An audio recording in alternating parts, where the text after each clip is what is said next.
Mais j'aime bien poser quand même le décor. Vous avez occupé quasiment tous les mandats politiques. Vous êtes ici 2 fois au second tour de la présidentielle. Vous avez obtenu votre meilleur résultat à la dernière présidentielle et votre parti a obtenu un score historique aux européennes comme aux législatives. Vous faites partie des personnalités politiques préférées des Français. D'abord, 24 heures, nous sommes 24 heures pile après la censure. C'est le soulagement ou l'inquiétude ? Ni le soulagement, ni l'inquiétude. La censure n'a pas été un coup politique, ça a été un acte politique. Voilà, c'est un acte politique, la censure qui est prévue par la Constitution. Nous avons été loyaux et transparents depuis le début avec le Premier ministre en disant que notre rôle, celui que les électeurs qui nous ont donné mandat nous ont confié, c'est de les protéger. Or, il nous est apparu que le budget qui était présenté par M. Barnier ne répondait à aucune des conditions qui nous apparaissaient nécessaires. Malgré cette critique générale, nous avons été très raisonnables en lui posant quelques lignes rouges seulement, mais qui étaient vraiment des choses incontournables. Et il n'a pas souhaité, en réalité, modifier ce budget et donc il nous est apparu que s'attaquer aux malades, s'attaquer aux retraités, s'attaquer aux entreprises au moment où il y a 65 000 défaillances, qu'on est dans un record de défaillances d'entreprises historique, était profondément néfaste pour les Français et pour le pays. Chute du gouvernement Barnier, il a présenté sa démission au président Macron. On va écouter les mots employés par le Premier ministre démissionnaire à la tribune pour dénoncer cette alliance des contraires entre le Rassemblement national et la gauche, notamment la France insoumise. Écoutez-moi bien et souvenez-vous, dans quelque temps, cette réalité-là, elle se rappellera à tout gouvernement, quel qu'il soit. Ce que je redis avec gravité devant vous, c'est que cette motion de censure, au moment où vous vous apprêtez sans doute, dans cette conjonction des contraires, à approuver, cette motion de censure rendra tout plus grave et plus difficile. Michel Onfray, vous êtes d'accord? Ça rendra tout plus grave et plus difficile, cette motion de censure, ou pas? Non, je pense que c'est su dès le départ. C'est-à-dire que dès qu'il est monté sur son siège, on savait que c'était un siège éjectable et que Marine Le Pen disposait du bouton. En bon profil, selon vous? Oh, je serais extrêmement prudente parce que chat est chaud des crânes froides. Et je sais que les grandes déclarations n'entraînent pas toujours des actes. Donc j'attends de voir comment se construira le futur budget et j'attends de voir si la seule condition, somme toute, qui a été posée par le Rassemblement national, qui, à la différence des autres, n'a jamais demandé à avoir quoi que ce soit, ni poste, ni place, ni ministère, mais juste que ces 11 millions d'électeurs soient entendus dans leurs revendications, si cela est respecté. Donc nous le saurons, je pense, assez vite. Mais est-ce qu'il est plus difficile à censurer que Michel Barnier? Il vous a parrainé, il a pris votre défense dans le cadre du procès. Est-ce qu'il est plus difficile à censurer que Michel Barnier? Non, mais ce que vous ne comprenez pas, c'est que je ne défends pas mes intérêts personnels. Je défends les intérêts des 11 millions de personnes qui ont voté pour nous. Voilà, donc les choses sont claires. Ils ne veulent pas être écrasés d'impôts. Ils sont déjà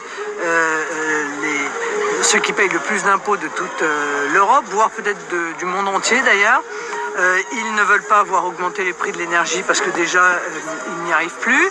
Ils ne veulent pas voir dérembourser les médicaments parce qu'ils considèrent que voir augmenter d'année en année l'aide médicale d'État quand eux-mêmes sont de moins en moins remboursés alors qu'ils cotisent, ça n'est pas admissible. Donc, somme toute, les principes sont relativement clairs. Je vais donc les réexprimer auprès de M. Bayrou et lui rappeler qu'il y a un bon moyen de faire baisser les déficits, comme l'a démontré le contre-budget de Jean-Philippe Tanguy, c'est de faire des économies sur le train de vie de l'État, ce qui a été rejeté d'un revers de la main par M. Barnier. Mais pour vous, la non-censure n'est pas évidente. La non-censure n'est pas évidente à tout. Et moi, j'ai pas pris d'engagement parce que je considère que la censure est un levier constitutionnel, qui est un levier de protection du peuple français. Donc, quand on est un dirigeant politique arrivé en disant je m'interdis de protéger le peuple français avec l'outil constitutionnel qu'est la censure, m'apparaît être une véritable folie, en tout cas une véritable trahison.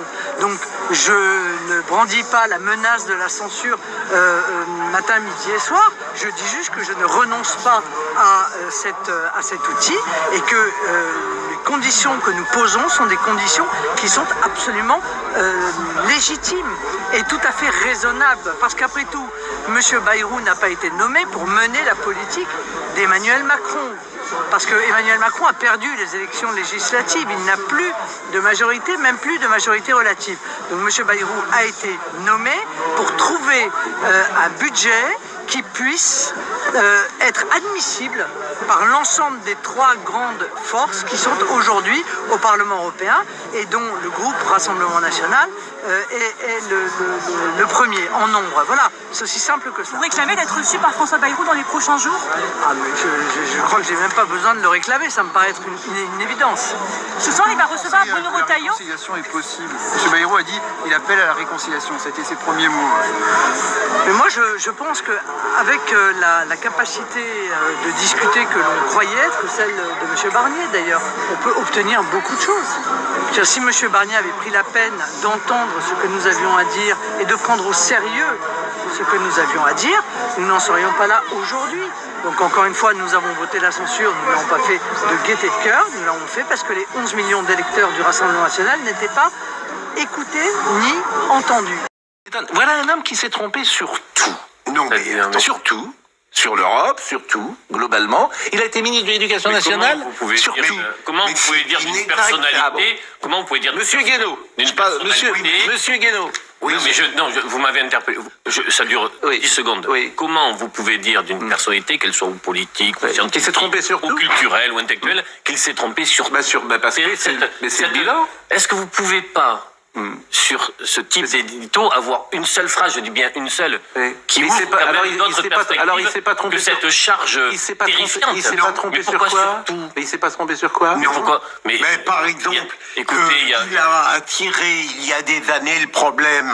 Il a fait élire François Hollande, vous trouvez que c'est bien? L'attention sur... Mais pourquoi pas? Non mais je vous pose une question simple, il a fait élire... Mais vous trouvez que c'est une bonne chose pour la France? Vous trouvez que cet homme qui a... Non mais je vous pose une question simple. Vous trouvez que c'est bien d'avoir fait élire? Non mais c'est pas ça que je vous pose. Est-ce que c'est bien à l'arrivée d'avoir fait voter, d'avoir fait élire François Hollande? Vous trouvez que c'est bien ou pas? C'est ce qu'il éprouvait dans sa... Mais répondez à ma question. Vous trouvez que c'est mieux? Mais parce que... non mais moi je trouve... De son point de vue, Pascal, de son point de vue. Henri Guénaud. Vous avez tellement de talent dans la méchanceté que vous je suis pas méchant. Si. Ah non, c'est pas méchant ce que je dis. Ah non, c'est pas méchant. Franchement, c'est pas méchant. D'un homme qu'il est totalement nul. Voilà. Non, j'ai dit qu'il s'est trompé partout. Alors que... Mais il s'est trompé. Et il a...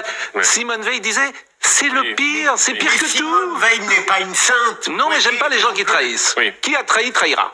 Oui. Attendez. Alors peut-être que ça, c'est quelque chose vous aimez bien cette formule, de son point de vue. Bon. Peut-être qu'il pensait que c'était mieux que M. Sarkozy. De son point de vue.